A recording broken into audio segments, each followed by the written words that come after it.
প্রাথমিক শিক্ষা একজন শিক্ষার্থীর জন্য মূল ভিত হলেও নতুন অর্থ বছরে এই খাতে বাজেট বরাদ্দ কমানো হয়েছে। বিষয়টিকে অযৌক্তিক এবং এই খাতের জন্য সংকটজনক বলে মনে করছেন শিক্ষা সংশ্লিষ্টরা। আনোয়ার হোসেনের রিপোর্টে বিস্তারিত। 250-টিরও বেশি ডিজাইন অপশন নিয়ে ওয়ালটন স্মার্ট ফ্রিজ, বোঝে আপনার প্রয়োজন। টিনের তৈরির ভোঙর অবকাঠামোর এই শিক্ষা প্রতিষ্ঠানের নাম পূর্বচর ইলিশা রেবা রহমান সরকারি প্রাথমিক বিদ্যালয়। ভোলার সদর উপজেলার এই প্রতিষ্ঠানটি একদিক থেকে পড়াশোনার অনুপযোগী, অন্যদিকে কাঠামোটিতে রয়েছে দুর্ঘটনার ঝুঁকিও। টিনের স্কুল, কিন্তু সেই স্কুলে পানি পড়ে আর অনেক গরম, থাকতে কষ্ট হয়। ওখানে একটা পাক্কা ভবন দরকার।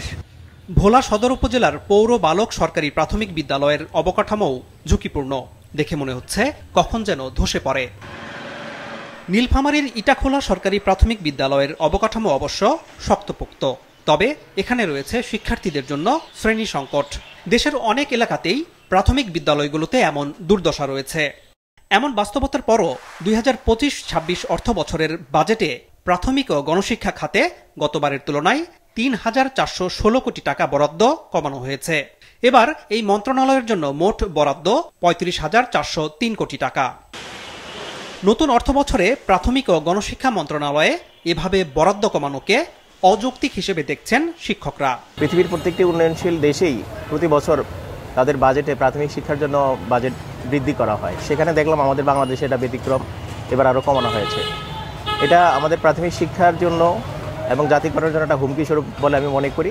চরাঞ্চলে এবং গ্রাম অঞ্চলে অনেক স্কুল শিক্ষা ব্যবস্থা থেকে পিছিয়ে আছে, আধুনিকতার ছোঁয়া অনেকখানি লাগে নাই।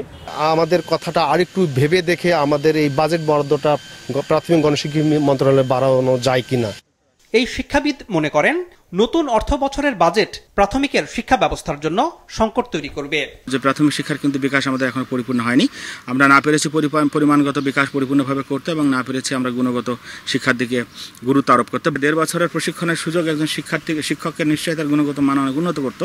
এখন আমরা 10 মাসের একটা প্রশিক্ষণে পরিণত করেছি, যেটা এখনো তার ভবিষ্যৎ শিক্ষার জন্যও, কিন্তু শিক্ষক যদি চায় তার ভবিষ্যৎ উন্নয়নের জন্য আর উচ্চশিক্ষায় যাবারও তার কোনো সুযোগ থাকছে না। অর্থাৎ এই যে শিক্ষকদের গুণগত মান বিকাশ না করলে আপনার শিক্ষার কিভাবে গুণগত মানের বিকাশ ঘটবে? একই সাথে শিক্ষার্থীদের জন্য তো সুযোগ সুবিধা বিদ্যালয় ভিত্তিক বৃদ্ধি না করলে আপনার তাদের তো শিক্ষণ শেখানোর প্রক্রিয়ার মধ্যে যে গুণগত কম্পোনেন্টগুলো যোগ হবার কথা, বরাদ্দ না থাকলে তো সেগুলো করা কোনোভাবে সম্ভব হবে না।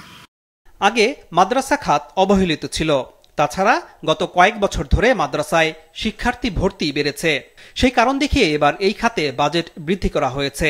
কারিগরি ও মাদ্রাসা বিভাগের জন্য 12,678 কোটি টাকা বরাদ্দের প্রস্তাব করা হয়েছে। বিদায়ী অর্থ বছরে যা ছিল 11,783 কোটি টাকা। আর মাধ্যমিক ও উচ্চশিক্ষা বিভাগে এবার 47,563 কোটি টাকা বরাদ্দের প্রস্তাব করা হয়েছে। বিদায়ী অর্থ বছরে তা ছিল 44,109 কোটি টাকা। আনোয়ার হোসেন, বিজনেস রিপোর্ট, মাছরাঙা টেলিভিশন।